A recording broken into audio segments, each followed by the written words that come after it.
You know, the enemy is not always defeated by shouting. Sometimes he's defeated by the quiet, consistent discipline of a believer who simply refuses to give him room. When people think about spiritual warfare, they imagine swords, shields, and a battlefield. But sometimes, the most effective battle tactic is self-control, the kind that quietly closes the door before the enemy even knocks. Today, I want to show you that your discipline may have already blocked attacks you never even knew were on their way. 1. The enemy's strategy is often subtle.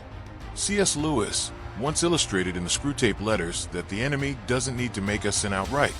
He only needs to distract us, delay us, or draw us slightly off course. Think about it. If the devil can't break your faith, he'll try to break your focus. If he can't tempt you into obvious sin, he'll tempt you into wasting time, energy, and thought. 1 Peter 5 verse 8 says, "Be sober-minded, be watchful. Your adversary the devil prowls around like a roaring lion, seeking someone to devour." Notice, Peter says be sober-minded. That's discipline. It means living with spiritual alertness, making choices before temptation arrives, so that when it does, it finds no entry point. 2. Discipline is a shield you don't see. Imagine you walk into a room, and there's a table full of poison. If you have no self-control, you might linger, sniff, maybe even taste. But if you have discipline, you walk past without a second glance, and you never even realize that you just avoided disaster. That's what discipline does spiritually. You set boundaries for your eyes, so you don't stumble into lust. You guard your words, so you don't open doors to bitterness. You protect your time with God, so you're not drained when temptation comes. Proverbs 25 verse 28 says, "A man without self-control is like a city broken into and left without walls." The devil loves wall-less cities. But every time you choose discipline, to pray instead of gossip, to fast instead of feast, to forgive instead of resent, you're building walls the enemy can't scale.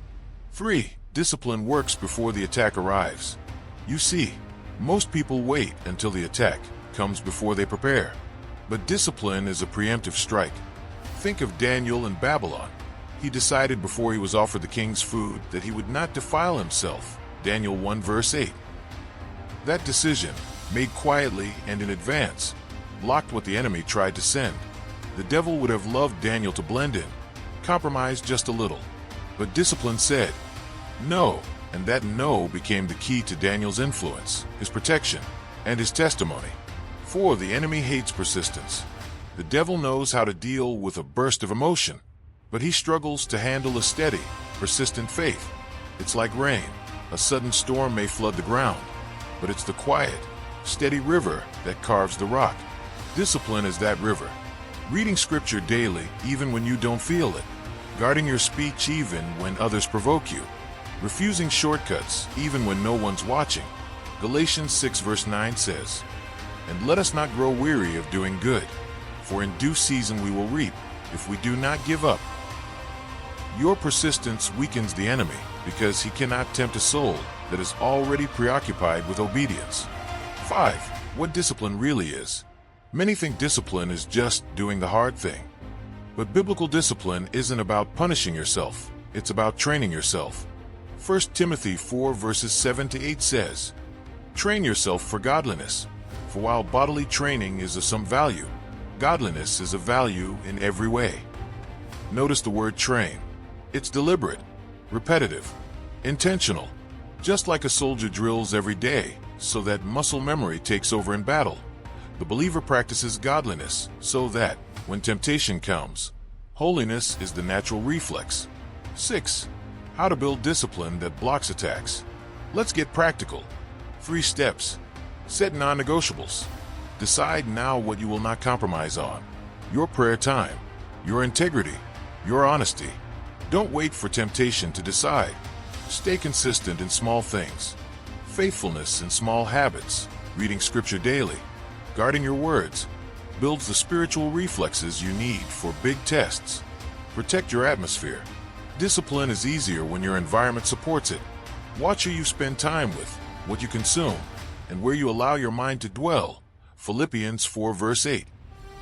7. The reward of discipline. The beauty of discipline is that you won't even know everything it has saved you from. You'll just look back and realize, I didn't fall into that trap. I didn't get tangled in that mess. I didn't lose my peace. That's because your walls were built before the battle began. Psalm 18 verse 32 says, "It is God who arms me with strength and makes my way perfect." That strength often looks like discipline. The quiet victories no one applauds, but heaven records. Friend, some of the enemy's arrows never even reached you, because your discipline blocked them before they left his bow. So, don't despise the daily, quiet faithfulness. It is your hidden armor. Keep building those walls. Keep training your spirit. Keep saying no to the small compromises, because when the devil finally comes knocking, he'll find that the house is not only occupied, it's fortified. James 4 verse 7. Submit yourselves therefore to God. Resist the devil, and he will flee from you. If this message encouraged you, share it with someone who needs a reminder that their discipline is already a victory. Until next time, keep your walls strong and your faith steady.